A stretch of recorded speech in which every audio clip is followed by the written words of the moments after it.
Olá, queridos e amados professores da nossa Escola Bíblica Dominical. Eu sou Jairo Sacerdote e quero cumprimentá-los com a paz do Senhor Jesus. Bem, chegamos mais a uma das nossas lições, lição de número 4, que nesta oportunidade iremos estar estudando sobre a sutileza da normalização do divórcio. Passemos já por as nossas lições e nós estamos abordando aqui os ataques, contra a Igreja de Cristo, e a gente já tivemos a oportunidade de estar estudando sobre a sutileza de Satanás, onde estudamos aqui já a primeira lição, que foi extraordinária, a sutileza de Satanás contra a Igreja, a sutileza da banalização da graça, a sutileza da imoralidade sexual. E agora, com a ajuda de Deus e do Espírito Santo, estaremos estudando mais uma lição essa de número 4, que tem por título A Sutileza da Normalização do Divórcio. É um tema bastante atual, bastante riquíssimo, que eu tenho certeza que gerará no coração dos nossos alunos um aprendizado maravilhoso e será ferramentas para nós dentro dessa proposta, desse século que estamos atravessando. Bem, observe-se a proposta de normalização. Normalizar para depois adaptar. Esse sempre foi o projeto do nosso inimigo, normalizar para depois criar suas adaptações. Então, o texto áureo está em Mateus, capítulo 19, versículo 6. Você deve enfatizar esse texto aos seus alunos. Assim não são as dois, mas uma só carne. Portanto, o que Deus ajuntou, não separe o homem. Tá bom? A nossa verdade prática, que é o resumão da nossa lição, está aí inserido desta natureza.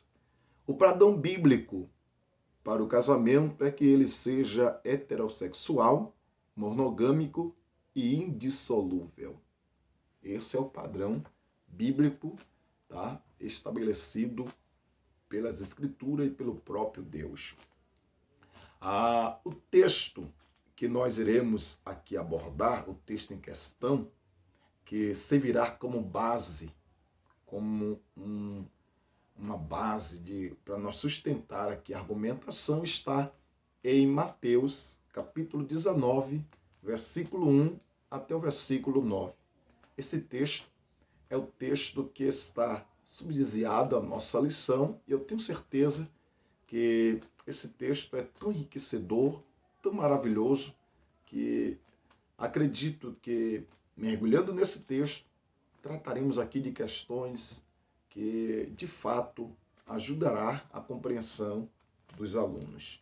Bem, só que não temos esse tempo todo para discorrermos aqui e fazer uma exposição desse texto até o versículo 9, mas eu queria observar o versículo 6, o versículo 7 e o versículo 8.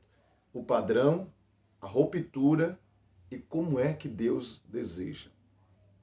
O versículo 6 diz: assim não são mais dois, mas uma só carne. Portanto, o que Deus ajuntou, não separe-se o homem. Esse é o padrão. Uma só carne, Deus ajuntou, ninguém separa. Surge a ruptura. O versículo 6 diz: disseram-lhe então, por que mandou Moisés lhe dar carta de divórcio e repudiá-la? O versículo 8 vai mostrar a razão por causa disso aconteceu. Primeira razão, a dureza do coração. Vos permitiu repudiar vossa mulher. Essa expressão repudiar, eu acho interessante você discutir com seu aluno, fazer uma abordagem mais ampla, mais profunda sobre a questão repudiar, repúdio, e também a expressão dureza do coração. Nós já tratamos dessas duas questões em outras lições passadas, por isso eu não vejo aqui de nós nos aprofundarmos tanto aqui agora nesses dois versículos, tá bom? Mas eu acho interessante, querido professor, querido aluno, você se aprofundar nessas duas propostas de repúdio e também de dureza do coração. Só que o versículo 8 vem um antídoto. O versículo 8 diz assim, e essa expressão é uma preposição para dar um indicativo. Mas, ao princípio, não foi assim. Então, observe que há um padrão de Deus, no versículo 6, houve uma ruptura na questão do repúdio e da dureza do coração, houve-se essa ruptura, e Deus, então, vai trazer, pode dizer, mas, no princípio, não foi assim. No princípio, foi como está estabelecido lá no capítulo 6, ou seja, no versículo 6, Deus ajuntando, Deus formando. Tá bom? Eu acho interessante você abordar dentro dessa proposta para que a sua aula ganhe uma força já de cunho introdutório e o seu aluno já comece a perceber o teor desta nossa lição, que é muito profundo, muito forte e será muito edificante. Bem, não temos aqui o tempo para fazer uma abordagem dissecada do assunto. O assunto é um assunto vasto e dentro desses minutos nós não temos como fazer uma abordagem tão aprofundada do assunto, mas nós faremos aqui, como nós sempre estamos fazendo nessas lições, uma síntese do assunto, abordando, pontuando os pontos que acredito eu ser um ponto mais forte, para que haja mais uma profundidade na sua classe com o tempo que você tem ali, tá bom? Mas quero chamar a atenção dos queridos professores para que vocês não entrem em questões ao ponto de saírem desta lição e abordar assuntos de terceiro. Vão perder tempo e não vão construir um pensamento mais sólido, mais forte na sua escola dominical. Esse assunto é um assunto que eu sei que gera muitas perguntas, até perguntas às vezes que fogem da realidade da nossa lição, o nosso objetivo que queremos alcançar. Então, portanto, observe aí que há 3 objetivos nesta lição que devem ser alcançados. 3 objetivos que precisam ser alcançados nesta lição. Então, meu caro professor, meu caro aluno, reserve um tempo na sua EBD para que possa, então, construir ali perguntas e desenvolver ali um pensamento, mas priorize você observar aqui esses 3 objetivos dessa lição. O primeiro objetivo da lição é expor o divórcio no contexto bíblico. Expor o divórcio no contexto bíblico. Segundo objetivo da nossa lição é pontuar os aspectos legal e moral do divórcio. Esse é um ponto muito interessante. Terceiro ponto, refletir a respeito da prática pastoral com pessoas em situações de divórcio. Então, eu acho que você terá um assunto aqui para discorrer na sua escola, vai ser muito interessante, vai ser produtivo, e eu desejo compartilhar aqui com vocês um pouco dessa nossa lição. Vejamos, temos aqui um plano de aula para ser traçado, tá bom? E se você precisa de subsídio, tem uma revista, né, um subsídio ao professor chamado Revista Ensinador Cristã. Você pode adquirir essa revista, terá também subsídio para desenvolver o assunto. Também tem um livro que eu recomendo do pastor Ezequiel Soares, Divórcio, Casamento. É um livro também excelente que pode também te auxiliar, te ajudar na construção desta aula. Bem, a nossa introdução dessa nossa lição, o divórcio é entendido como um ato por meio do qual o casamento é dissolvido. Nesse aspecto, o divórcio é a dissolução absoluta da aliança conjugal, tendo como resultado a anulação de seus efeitos civis. Dependendo da cultura, dos pressupostos religiosos, práticas e da motivação que levou à ruptura do casamento, a prática do divórcio pode permitir os cônjuges contrair um novo casamento ou não. A lição de hoje fará uma análise sobre o divórcio no contexto da cultura bíblica e contemporânea. Devido à tendência contemporânea de vulgarizar o divórcio, tornando banal e moral, a presente lição tornará o padrão aquilo que as Escrituras Sagradas ensinam sobre esse assunto. Também, nessa ainda introdutório, nessa expressão aqui introdutória, também se orientará por aqui que o nosso documento confessional, a declaração de fé, ensina e orienta sobre o divórcio. A nossa igreja, a nossa declaração de fé, também tem base sustentável para a ideia aqui do divórcio, tá bom? Você que não tem ainda uma declaração de fé da nossa Assembleia de Deus, você pode baixar em PDF, pode comprar o livro e eu tenho certeza que será muito útil também para a sua vida. Bem, nesse primeiro ponto da nossa lição, iremos abordar o divórcio no contexto bíblico. Primeiro ponto da nossa lição, iremos aqui expor o divórcio no contexto bíblico, no contexto do Antigo Testamento, Antiga Aliança, como também do Novo Testamento. Bom, a gente vai abordar aqui o divórcio dentro desse contexto aí, tanto do Novo como também do Antigo.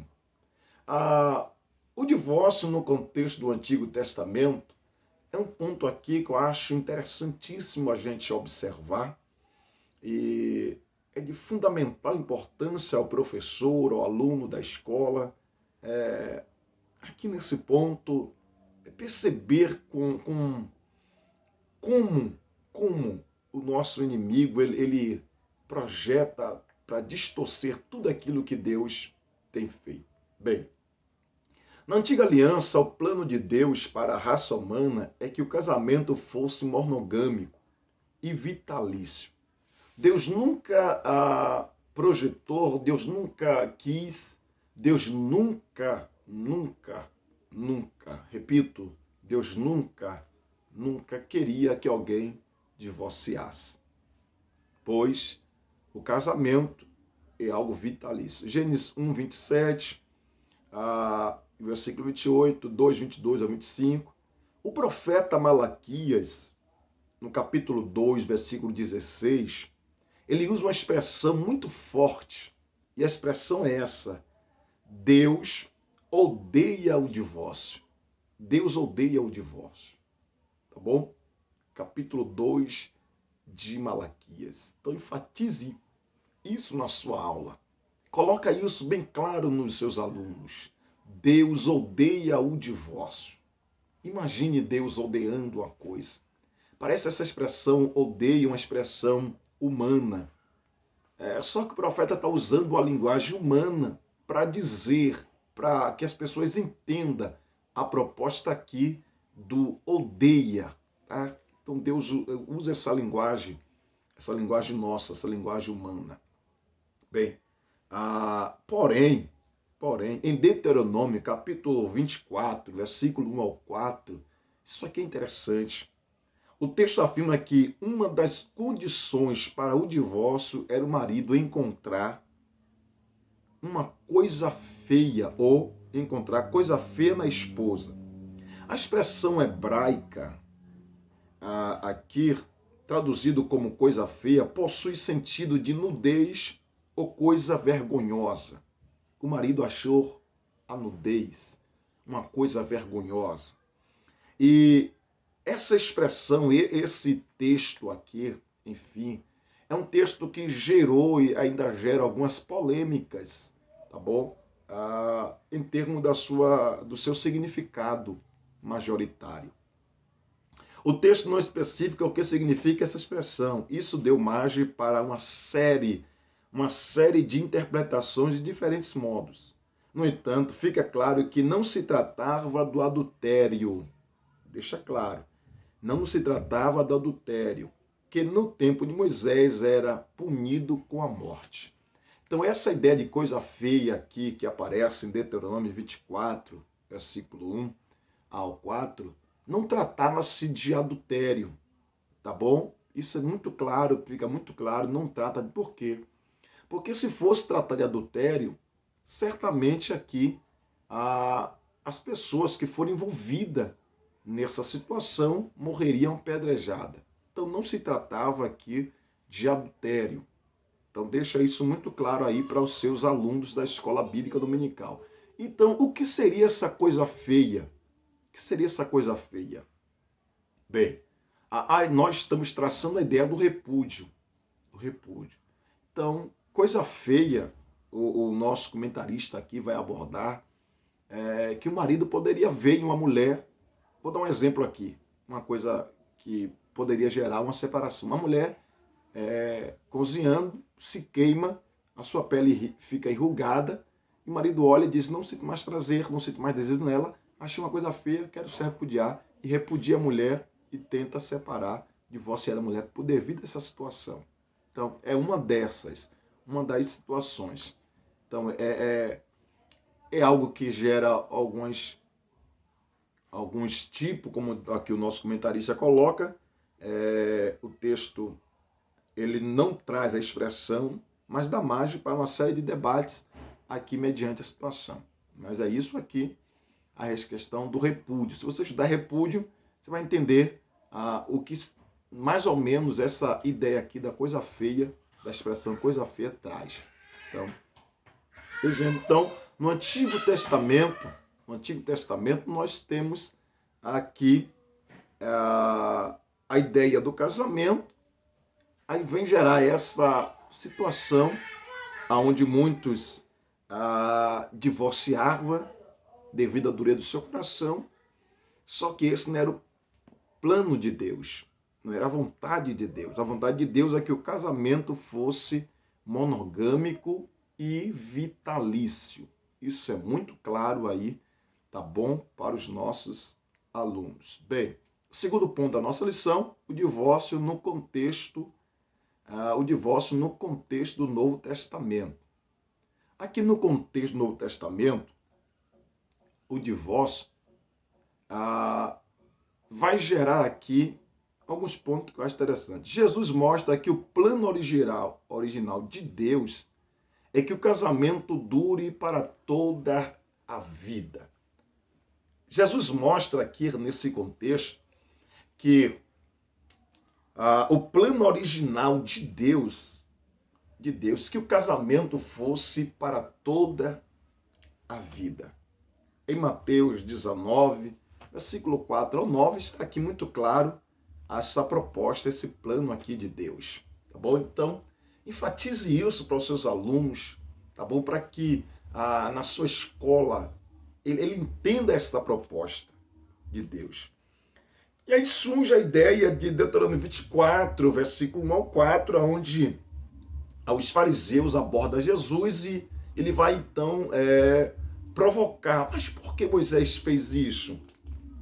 Bem, de acordo com Jesus, o único motivo que justifica uma separação, observe, de acordo com Jesus, o único motivo que justifica uma separação vem do grego apolion, que é divórcio. É se um dos cônjuges praticou relação sexual ilícita. A expressão relação sexual ilícita, traduzida, o termo grego é moichomaia. Mais ou menos isso aí no grego, tá? Não falo grego, mas é mais ou menos isso. Que significa adulterar. Adulterar. E aí, essa é um procedente que Jesus diz, caso haja dissolução, só se houver por parte dos cônjuges, uma infidelidade conjugal, uma infidelidade sexual, né? Que nós estudamos lá na outra lição, porneia. Bom, Jesus estava dizendo que o divórcio feito por razões outras, que não por o adultério, não dissolve o casamento aos olhos de Deus. Aí aqui, isso aqui eu acho interessante você abordar. Exemplo, alguém aí não quis mais viver com a pessoa, desfez aquele casamento, tocou a sua vida. Aos olhos de Deus, Jesus ainda afirma que esse casamento ainda está vivo. Aos olhos de Deus, tá? Aos olhos de Deus, esse casamento ainda está em evidência. Isso aqui é muito sério. É muito sério. Muito sério. Então, aos olhos de Deus, escute o que está escrito. Jesus estava dizendo que o divórcio feito por razões outras, a não ser por adultério, a morte de uma pessoa, tal. Aos olhos de Deus, esta pessoa ainda está casada.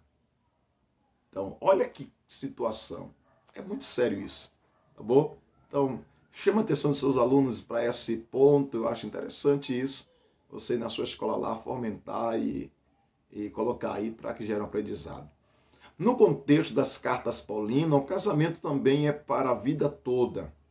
Só que, contudo, o apóstolo trata de outras situações não contempladas no Evangelho. Surgem outras questões a respeito do casamento que não foram tratados ali no Evangelho de Marcos, Mateus e João. E aí Paulo vai dar uma instrução a respeito do casamento, qual não foi tratada lá. E 2 pontos Paulo chama atenção. Primeiro, de um casal que um é crente e o outro não é. Tá bom? Paulo chama atenção aí dessa situação. No caso de crentes, Paulo diz que se o casal vem a se separar, que não se case de novo ou que se reconcilie, no caso de crente. Eles são crentes, se separaram, Paulo disse, você se separou, ninguém vai poder casar mais, nem você nem ela, ninguém casa. Vão ficar aí separados, tá bom? Ou caso vocês voltem e se reconciliem. Aí Paulo vai trazer outra situação. Outra situação. Que situação é essa?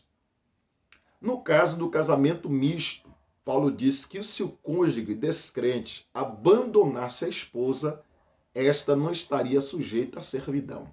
Ou seja, o rapaz está ali, a mulher é crente, o rapaz não é, o rapaz decide ir embora. Não quer mais conviver com aquela mulher que agora citou Jesus, é crente, não quer mais. Ele foi embora, abandonou lá. Nas Escrituras, em 1 Coríntios 7,15, está dizendo que esta mulher, quando esse rapaz abandona o lar, dar a ela a liberdade de ela ter um outro casamento. Essa é a expressão que Paulo utiliza aqui em 1 Coríntios 7,15. Pensando nessa proposta, mas observe a expressão aqui, servidão. Nesse caso, é somente para a pessoa de casamento misto, tá bom? Fica muito claro para que alguém aqui não venha perturbar a nossa fala, tá certo? Eu estou fazendo uma análise da nossa lição, abordando esses pontos, e nesse ponto aqui é um ponto que precisa ser minucioso, chamando bastante a nossa atenção, porque no caso de casamento misto, Paulo diz que se o cônjuge descrente abandonasse a esposa, esta não estaria sujeita à servidão. A maioria dos intérpretes entende que essa expressão não está sujeita à servidão, a expressão grega, significa que o cônjuge crente que não foi abandonado está livre para se casar novamente. Esse entendimento é seguido pela declaração de fé das Assembleias de Deus. Contudo, somente no caso de abandono partido cônjuge não crente. Abandono partindo do ponto de a pessoa não crente, ou seja, um casamento misto, tá bom? Ficou claro? para que a gente possa aqui construir esse pensamento, ter um entendimento, tá bom? Nesse ponto da nossa lição. A pessoa é crente, a outra não é. O que não é crente decide abandonar a família, abandonar a casa, ir embora, tá? Então, nesse ponto de vista, a nossa lição, a declaração de fé, vê essa possibilidade de essa pessoa casar de novo, tá bom? Vamos lá para o nosso terceiro ponto. O divórcio está presente também no Antigo quanto no Novo Testamento. Vamos lá para o nosso segundo ponto. A sutileza da normalização do divórcio. Ai, meu Deus. A sutileza da normalização do divórcio. Gente, é interessante isso. A sutileza da normalização do divórcio. Primeiro ponto, o divórcio no seu aspecto legal. E o segundo ponto, o divórcio no seu aspecto moral. Legal e moral. Eu achei muito sério isso aqui, eu até anotei aqui para colocar assim. Nem tudo que é legal é moral. Vou repetir. Nem tudo que é legal é moral. Nem tudo que está dando certo é o certo. Então, nesse primeiro ponto, o divórcio no seu aspecto moral. A legislação brasileira foi muito mais rígida com respeito ao divórcio. Contudo, nas últimas décadas, as razões que justificam o divórcio podem ser várias. Agora, qualquer motivo, a pessoa não quer mais conviver, pode divorciar. A partir da Constituição de 1988, passou-se a permitir divorciar-se e recasar quantas vezes fosse preciso. Olha que coisa. No aspecto legal da legislação brasileira, é muito fácil alguém se divorciar e se casar novamente. Ou seja, agora não há mais dificuldade quem quer casar, divorciar, ele pode fazer isso normalmente, tá bom? Normalmente, dentro da legislação, agora passou a ser um ato tão normal. Casar, descasar, tal, é ato tão normal. Olha que perigo. Tá? E a gente vê aí, nessas últimas décadas, o que tem acontecido de pessoas que casam hoje, com 3 meses separa e vão vivendo assim dessa natureza. Tá? A lei afrouxa, facilita e aí vai gerando essas normalizações. O divórcio no seu aspecto moral. E aí vem a moral. É legal pela lei lá fazer-se, casar, descasar tal, pela lei é legal. Mas e na visão de Deus?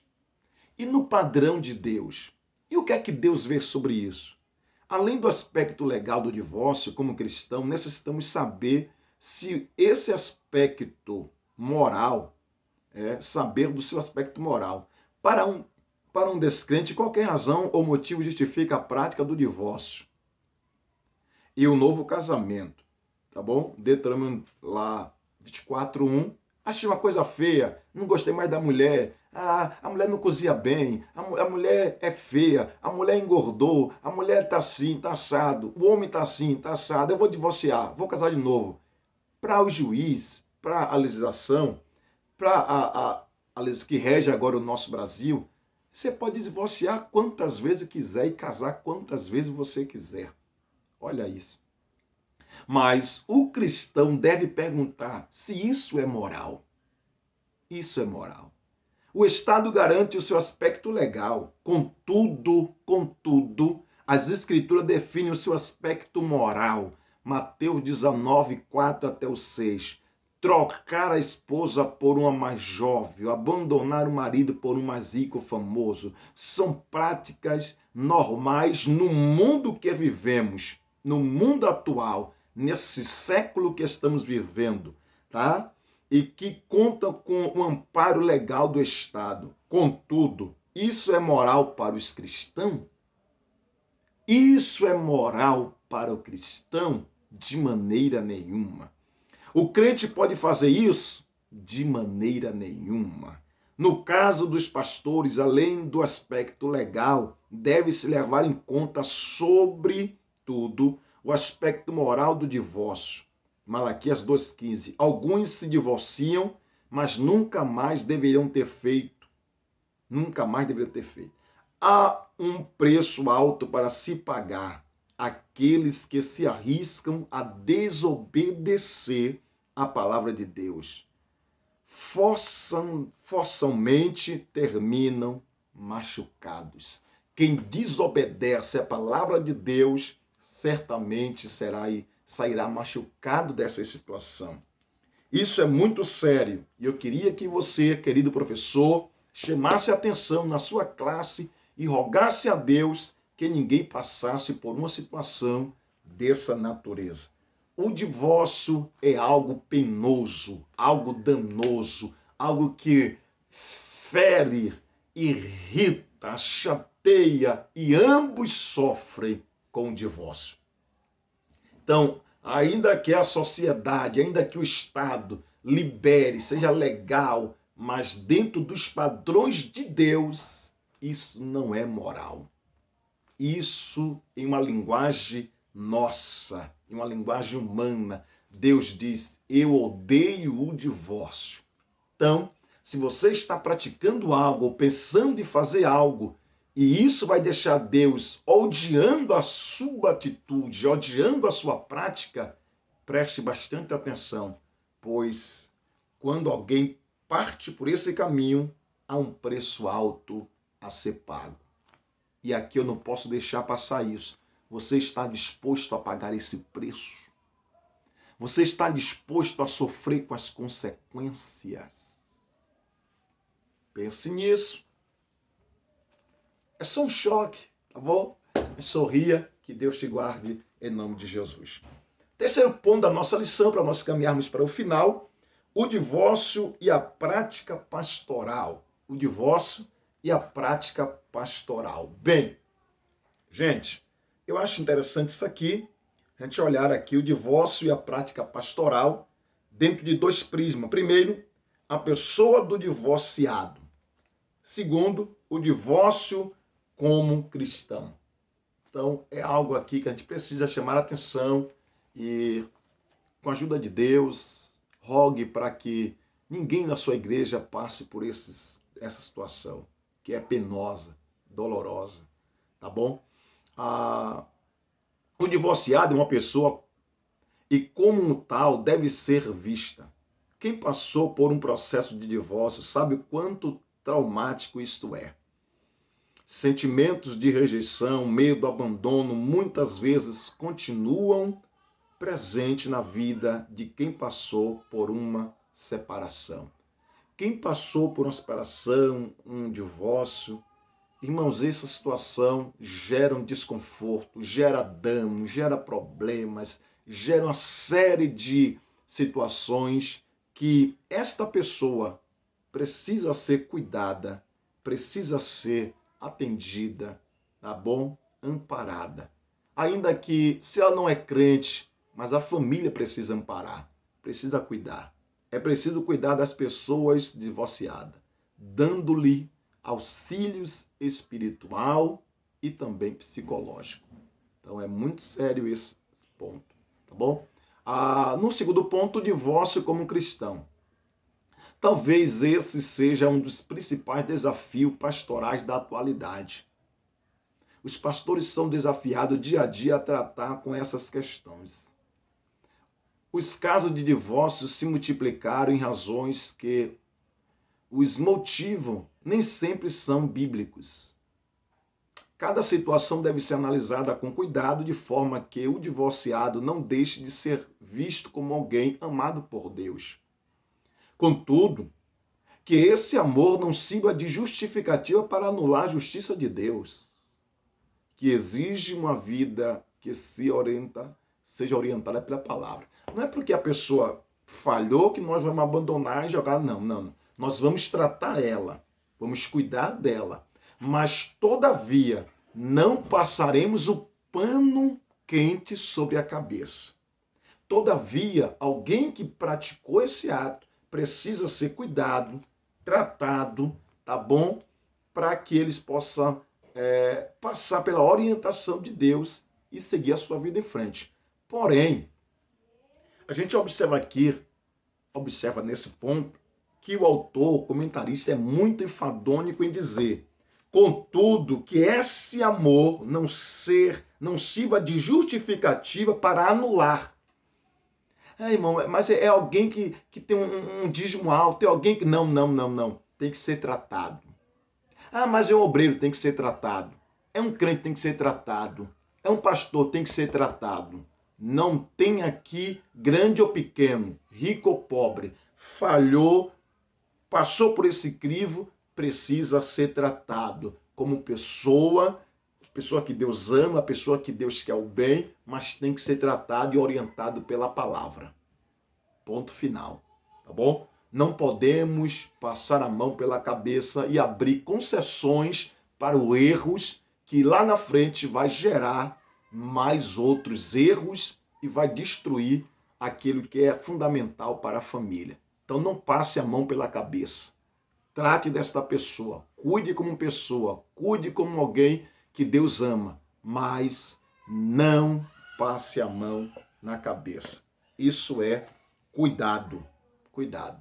Se você cuida, você deve amar. Mas o amor não quer dizer que você vai passar a mão pela cabeça das pessoas. Tá bom? Quem errou precisa ser responsabilizado pelos seus atos. Isso é fundamental. Isso é muito sério. Então, tanto grandes e pequenos, ricos ou pobres, pardos ou negros, todos passarão pelo mesmo crivo de Deus. Mesmo crivo de Deus. E eu rogo que não passemos por essa situação. Eu rogo que você possa desfrutar do seu casamento, da sua vida, tá bom? E vivendo esse desafio de todo dia ter que viver a dois, amar todos os dias e não separar jamais, tá bom? Porque o divórcio é algo que Deus odeia. Eu fico por aqui rogando a Deus que Deus te guarde, que Deus te abençoe, que Deus te dê uma excelente aula no domingo. Gente, que Deus abençoe. Você que está assistindo nossos vídeos, puder compartilhar com alguém, tá bom? Comentar, curtir, isso será muito útil e isso me anima para que eu possa estar aqui compartilhando mais dessas lições. Quero aqui desejar a todos uma bênção de Deus sobre o seu matrimônio, sobre a sua casa, sua família, que Deus guarde você de todo o mal. Em nome de Jesus, que Deus sustente o seu casamento e livre você de toda cilada. Deus te abençoe. Fique com Deus.